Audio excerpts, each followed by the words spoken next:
সমাস শব্দের অর্থ সমাস সংক্ষেপণ। কিসের পদে? সমাস তৎসম শব্দ। সমাস শব্দের বিশ্লেষণ সম প্লাস অস প্লাস অ।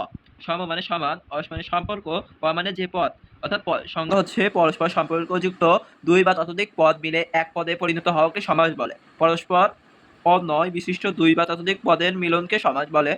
সমাস হচ্ছে ভাষা শ্রুতিমধুর এবং সহজ সরল, সংক্ষিপ্ত, সুন্দর হয়। সমাসে থাকে কি? সমস্ত পদ, সমস্যমান পদ এবং ব্যাস বাক্য। সমস্ত পদ সমাসবদ্ধ পদটিকে সমস্ত পদ বলে। সমস্যমান পদ সমস্যমান পদ হচ্ছে যে কয়টি পদ মিলে সমাস হয় তাকে সমস্যমান পদ বলে। ব্যাস বাক্য সম্পর্কযুক্ত করে সে সকল পদকে একত্রে ব্যাস বাক্য বলে। ব্যাস বাক্য বলে।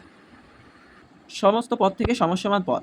সমস্যমান পদে আসে পূর্ব পদ, পরপদ এবং সেখান থেকে ব্যাস বাক্য। সমস্যমান পদকে ভাঙলে পাওয়া যায় প্রথমটি পূর্বপদ, শেষটি পরপদ বা উত্তরপদ এবং সম্পর্ক নির্ণয় পদটি হচ্ছে ব্যাস বাক্য। সমস্যমান পদ যে কয়টি পদ মিলে সমাস হয় সেই প্রত্যেকটিকে সমস্যমান পদ বলে। ব্যাস বাক্য যে বাক্য বা পদ সমস্যমান পদগুলি পরস্পর সম্পর্ক নিরূপণ করে তাকে ব্যাস বাক্য বলে। সমস্ত পদ সমস্যমান পদগুলি মিলে একটি পদ গঠিত হয় তাকে সমস্ত পদ বলে। যেমন সিংহ চিহ্নিত যে আসন, সিংহাসন। এখানে সিংহাসন সমস্ত পদ। সিংহ চিহ্নিত যে আসন, পূর্বপদ সিংহ, পরপদ চিহ্নিত সমস্ত পদ। সমাসের প্রকারভেদ। সমাস 6 প্রকার, প্রধানত 4 প্রকার। ডক্টর মোহাম্মদ শহীদুল্লাহ সমাসকে 5 ভাগে ভাগ করেছেন।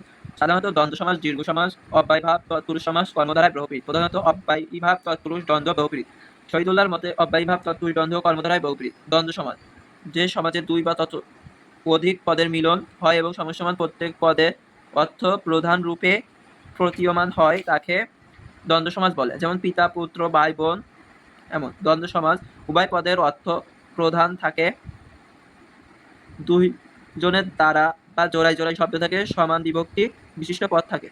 ব্যাস বাক্য ও এবং বসবে প্রতি শব্দের পরে থাকলে যায়া স্থানে দম হবে। দ্বন্দ্ব শব্দের অর্থ জোড়া বা মিলন, এক পদের সহিত আরেক পদের অর্থ প্রাধান্য রক্ষার্থে জোড়ায় বা মিলন। যেমন আজকাল, লেনদেন, দুধ ভাত, গাড়ি ঘোড়া, হাত মুখ, কেনা বেচা, রুই কাতলা, 10-20, ভালো মন্দ, দুধে ভাতে, বনে বাদরে, সোনা রূপা, কাগজ কলম।